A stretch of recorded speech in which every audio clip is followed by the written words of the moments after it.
Salam à toutes et à tous. Donc dans cette vidéo, je vais revenir sur la candidature du Maroc à la CEDEAO et je vais aborder les risques et les opportunités pour le pays.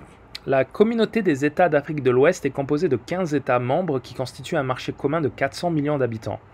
Le PIB de l'organisation est de l'ordre de 700 milliards de dollars, ce qui la place derrière l'Arabie Saoudite avec 800 milliards de dollars de PIB et la Turquie avec 900 milliards de dollars.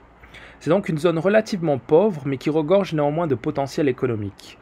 Le Nigeria et le Ghana constituent les moteurs économiques de la zone. La Mauritanie a fait partie de la CEDEAO, mais en 2000, le pays a quitté l'organisation pour se concentrer sur l'Union du Maghreb, qui n'a finalement jamais vu le jour à cause du blocage systématique de l'Algérie à toute construction régionale.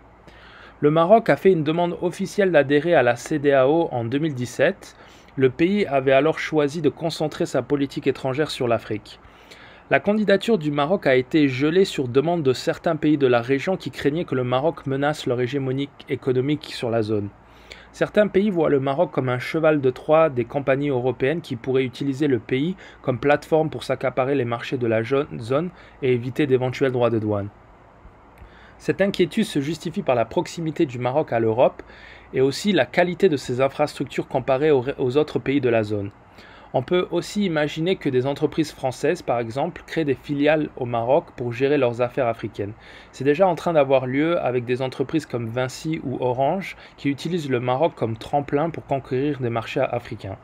L'autre crainte des pays de la CEDEAO, c'est que le Maroc inonde leur marché de produits transformés en tout genre, de l'agroalimentaire aux produits textiles en passant par des produits d'ingénierie. Le Maroc est aussi un leader africain dans le secteur tertiaire qui va des services bancaires et télécoms aux services légaux et de consulting. Donc le Maroc est vu comme une menace et c'est pour cette raison que sa candidature a été gelée pour que les membres de l'organisme puissent faire une analyse sur l'impact économique d'une telle adhésion. Il y a aussi une inquiétude par rapport au système politique en place au Maroc qui est différent des systèmes démocratiques de la CEDEAO. Les avantages pour le Maroc sont multiples. Il y a tout d'abord l'adhésion à une zone économique de plus de 400 millions de consommateurs, ce qui constitue des débouchés pour les entreprises marocaines qui pourraient leur permettre d'atteindre une taille suffisante pour concurrencer des multinationales étrangères. J'ai déjà parlé dans une autre vidéo de comment la CEDEAO pourrait créer des marques de voitures en copiant des marques étrangères et en mettant des barrières à l'entrée pour permettre d'opérer des économies d'échelle à l'intérieur de la zone afin que ces constructeurs africains puissent atteindre une taille critique. Si le Maroc intègre la CEDEAO, le pays pourra être à l'origine d'un projet de marque automobile propre à l'Afrique de l'Ouest, un peu sur le modèle d'Airbus qui est une entreprise développée par plusieurs pays européens. La CEDEAO pourrait étendre ce modèle à d'autres produits comme des trains et pourquoi pas des avions 100% construits et assemblés en Afrique de l'Ouest. Ce qui fait la force de la Chine, des États-Unis et de l'Europe, c'est leur marché commun de plusieurs centaines de millions d'habitants. Le Maroc, avec ses 40 millions de consommateurs, ne pourra jamais concurrencer des entreprises chinoises, américaines et européennes. Le Maroc a longtemps espéré pouvoir créer un marché nord-africain pour pouvoir entreprendre des projets communs en opérant une préférence régionale, mais ces plans se sont heurtés à la bêtise abyssale d'un vieux régime algérien qui a préféré sacrifier l'avenir de 100 millions de Maghrébins pour 90 000 réfugiés de Tindouf. Le régime algérien ne connaît absolument rien à l'économie moderne.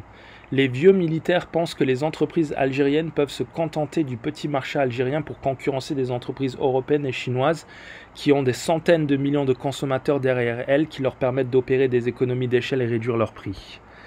Imaginez une usine de chaussures en Algérie et en Chine. Les deux entreprises ont les mêmes coûts d'opération fixes.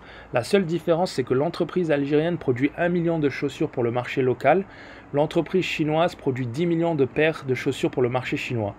Donc si on divise les coûts fixes qui sont identiques pour les deux entreprises par les revenus, l'entreprise chinoise aura un coût marginal décroissant plus grand que l'entreprise algérienne, grâce notamment aux économies d'échelle. Donc pour deux paires de chaussures identiques, la chaussure chinoise coûtera beaucoup moins cher. Ce qui fait que Mohamed, qui tient son hanout de quartier, ira sur Alibaba Express pour acheter la chaussure chinoise qui est 10 fois moins chère. Je viens de vous résumer le drame de l'Algérie, son incapacité à comprendre des mécanismes économiques basiques. Le Maroc a bien compris ces difficultés et c'est pour cela que le pays veut rejoindre la CEDEAO. Imaginons que le Maroc est aussi une entreprise de chaussures qui est en concurrence avec la Chine. En rejoignant la CEDEAO, l'entreprise marocaine pourra augmenter sa production pour atteindre 10 millions de chaussures, ce qui lui permettra d'obtenir le même coût marginal que l'entreprise chinoise. L'entreprise marocaine pourra innover pour concurrencer la Chine en Europe et aux États-Unis, mais aussi en Chine.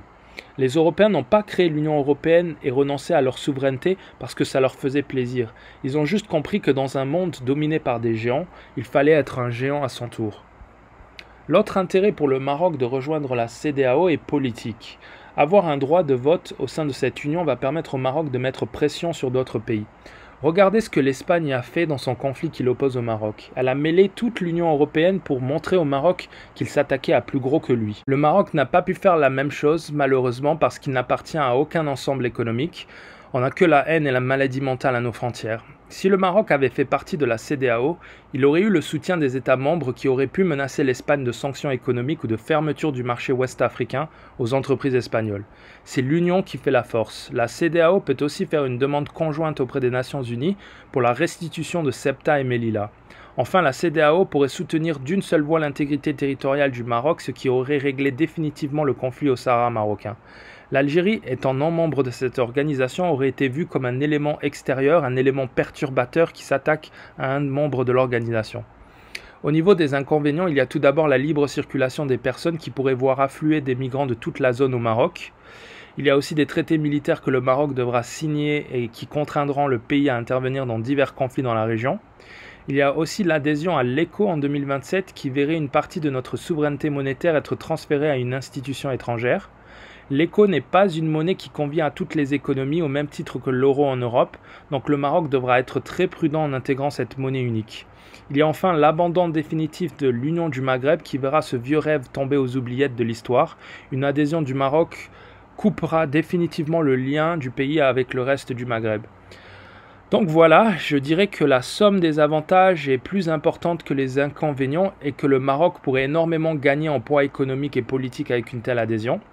Il y aura certainement un afflux de migrants qui voudront soit trouver du travail au Maroc, soit tenter leur chance en Espagne. Le Maroc devra juste laisser les portes de Melilla et Ceuta grandes ouvertes et faire en sorte que seuls ceux qui ont le droit de rester restent.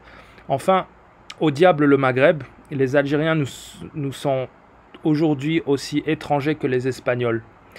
Donc voilà, c'est tout pour aujourd'hui. Dites-moi ce que vous pensez de l'adhésion du Maroc à la CEDEAO en commentaire et abonnez-vous si ça vous a plu. À bientôt.